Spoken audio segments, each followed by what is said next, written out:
এই ভিডিওটির গুরুত্বপূর্ণ দিক হলো ভিডিওটি দেখার পর শিখতে পাবেন কিভাবে নেগেটিভ অ্যান্ড ইন্টারোগেটিভ বাক্য গঠন করে।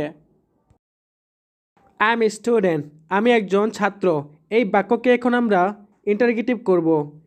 এম আই এ স্টুডেন্ট, আমি কি একজন ছাত্র? প্রশ্নবোধক বাক্য ইন্টারোগেটিভ করার জন্য বি ভার্ব যেমন এম বাক্যের শুরুতে বসানো হয়েছে। হি গস টু স্কুল, সে স্কুলে যায়। এই বাক্যকে এখন আমরা ইন্টারোগেটিভ করব। Does he go to school, সে কি স্কুলে যায়? বাক্যের ভার্বের সাথে ইয়েস যুক্ত থাকলে সাবজেক্টের আগে ডাজ দিয়ে প্রশ্নবোধক বাক্য বানাতে হবে। এই সময় ভার্ব এর ইয়েস বাদ দিতে হবে। দে গো টু স্কুল, তারা স্কুলে যায়। এই বাক্যকে এখন আমরা ইন্টারোগেটিভ করব। Do they go to school, তারা কি স্কুলে যায়? বাক্যে ভার্ব এর সাথে ইয়েস যুক্ত না থাকলে সাবজেক্ট এর আগে ডু বসিয়ে প্রশ্নবোধক বাক্য বানাতে হবে। He is going to school, সে স্কুলে যাচ্ছে। এই বাক্যকে এখন আমরা ইন্টারোগেটিভ করব। Is he going to school, সে কি স্কুলে যাচ্ছে? এখানে সাবজেক্ট হি এর আগে বাক্যের শুরুতে ইজ বসিয়ে প্রশ্নবোধক বাক্য করা হয়েছে। দে আর প্লেয়িং, তারা খেলা করছে। এই বাক্যকে এখন আমরা ইন্টারোগেটিভ করব। আর দে প্লেয়িং, তারা কি খেলছে? এখানে সাবজেক্ট দে এর আগে বি ভার্ব আর বসিয়ে প্রশ্নবোধক বাক্য করা হয়। হি গস টু স্কুল, সে স্কুলে যায়। এই বাক্যকে এখন আমরা নেগেটিভ বাক্য বানাবো। He does not go to school, সে স্কুলে যায় না। বাক্যে ভার্ব এর সাথে ইএস যুক্ত থাকলে নেগেটিভ বাক্য গঠনের জন্য ডাজ নট বসাতে হয়, সাথে ওই ভার্বতে ইএস থাকবে না। He is playing cricket, say cricket খেলছে। এই বাক্যটিকে এখন আমরা নেগেটিভ করব। He is not playing cricket, say cricket খেলছে না।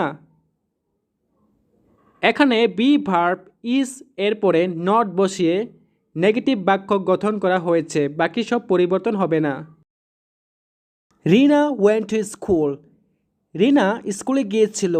এই বাক্যটিকে এখন আমরা ইন্টারোগেটিভ করব। Did Rina go to school, Rina কি স্কুলে গিয়েছিল?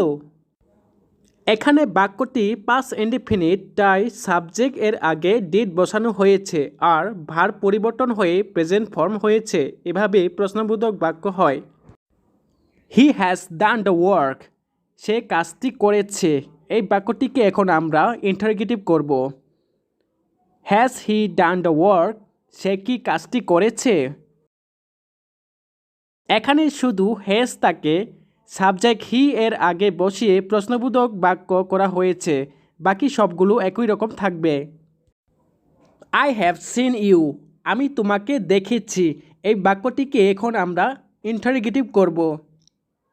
হ্যাভ আই সিন ইউ, আমি কি তোমাকে দেখেছি? এখানে বাক্যে হ্যাভটাকে সাবজেক্ট আই এর আগে বসিয়ে প্রশ্নবোধক বাক্য করা হয়েছে।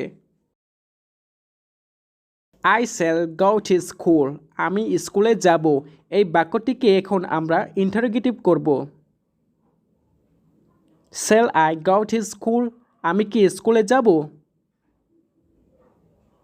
এখানে প্রশ্নবোধক বাক্য গঠনের জন্য শ্যালটাকে সাবজেক্ট আই এর আগে বসানো হয়েছে।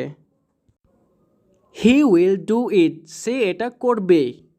এই বাক্যটিকে এখন আমরা ইন্টারোগেটিভ বাক্য করব। উইল হি ডু ইট, সে কি এটা করবে?